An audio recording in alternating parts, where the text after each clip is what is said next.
what we're using this time. Today I'm going to show you a Dutch magic trick with a phone and a balloon. It's called Pressure. So yeah, let's get started. So first, I'm going to blow my balloon.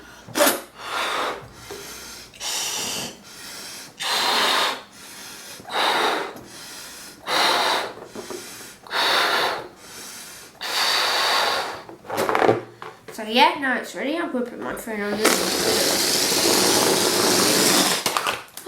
I've got a new phone case. It's a balloon, but now my phone is stuck in that balloon.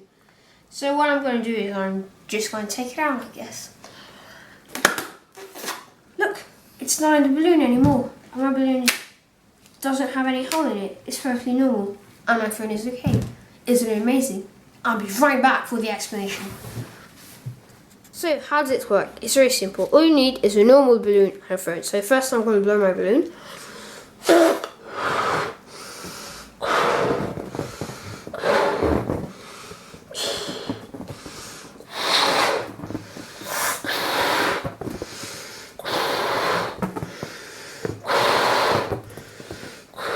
So now that it's ready, I'm going to place the thingy where you blow the balloon between my first two fingers, and then you're going to press with all your fingers on top of the phone. So I take my phone in a flat hand and I press.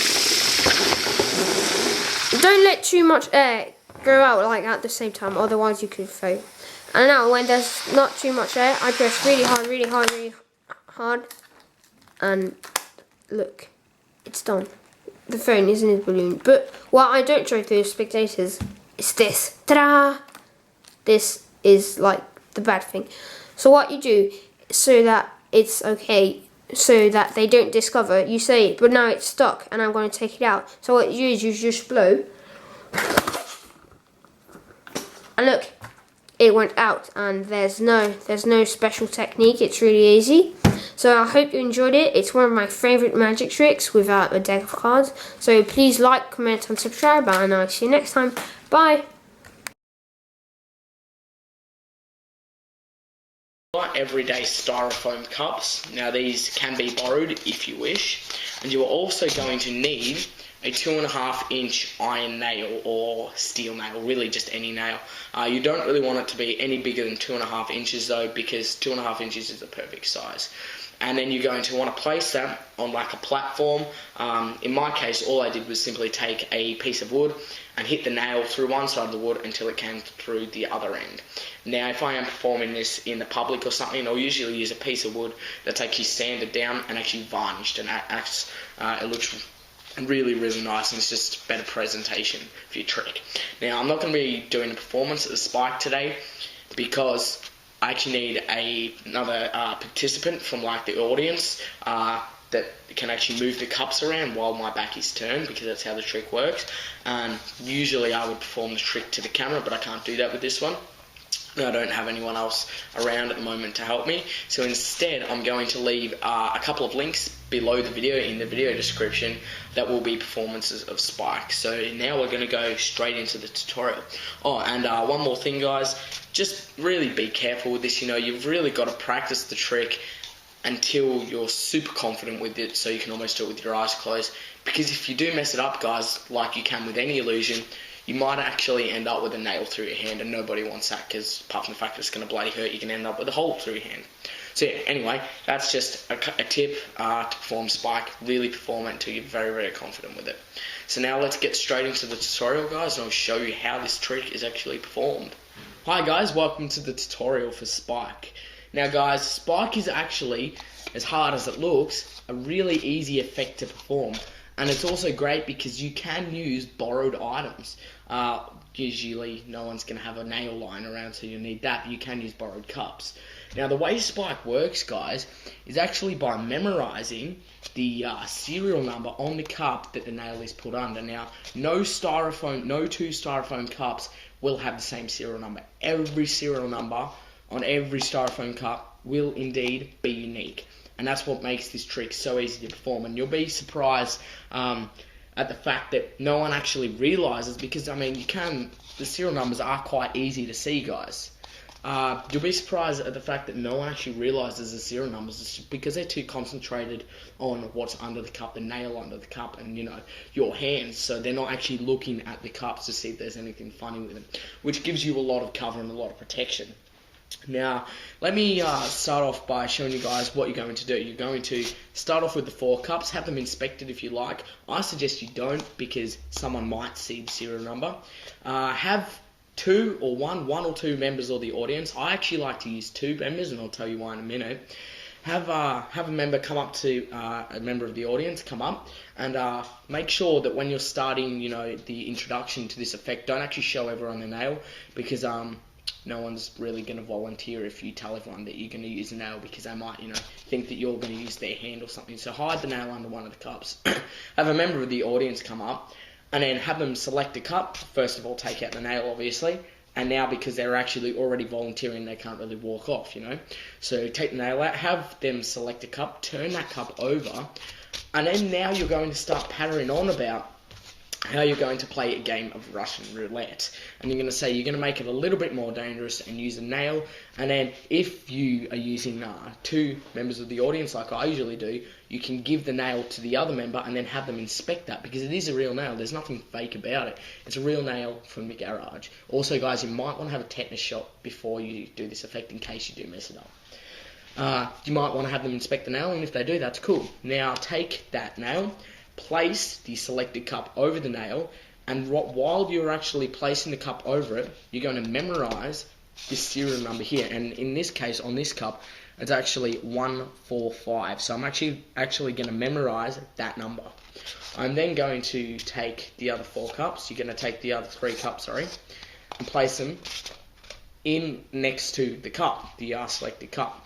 Now, at the moment, you still know which cup has a nail under, obviously, because you just memorized it. And so does everyone else.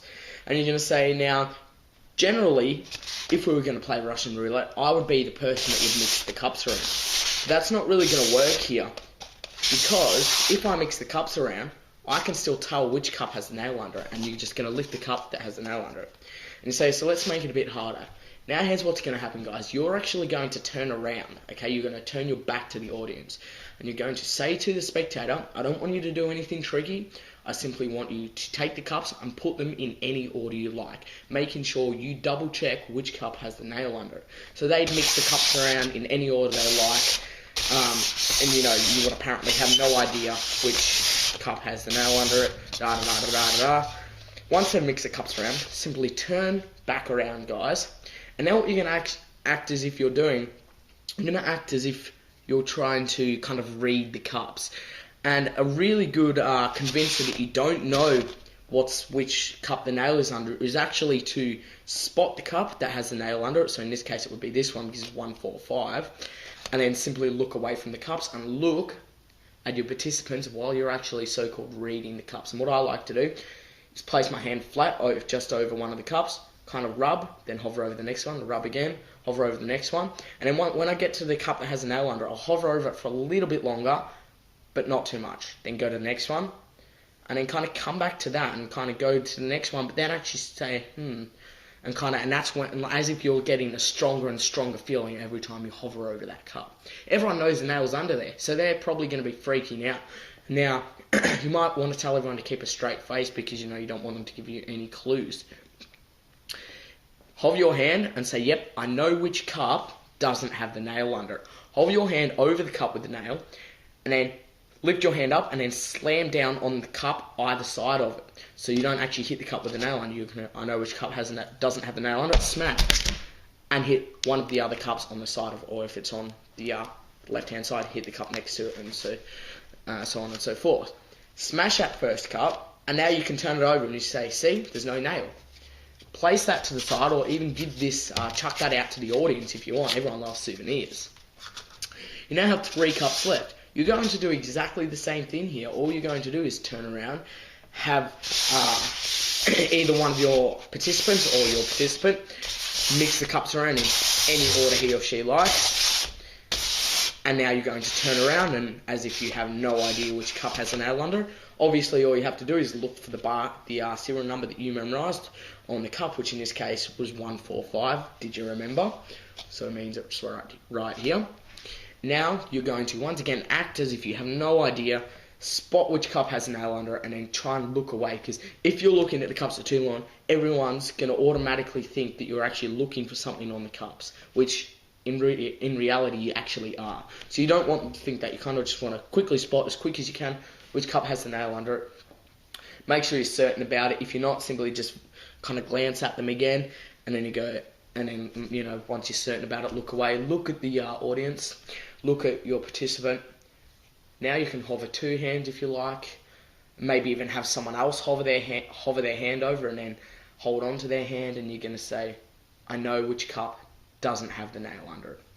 Hover once again over the cup with the nail under it. Then simply it's not this one. Smack down on that cup.